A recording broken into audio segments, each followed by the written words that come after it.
हेलो दोस्तों, गीता जयंती के इस पावन महोत्सव पर कुरुक्षेत्र की सड़कों पर ऑल इंडिया से आए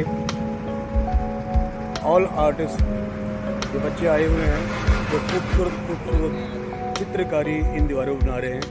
चलो इस फ़ोन के माध्यम से आपको इनकी कलाकारी दिखाई जाए और आप इनका हौसला ज़रूर अफजाई कीजिएगा।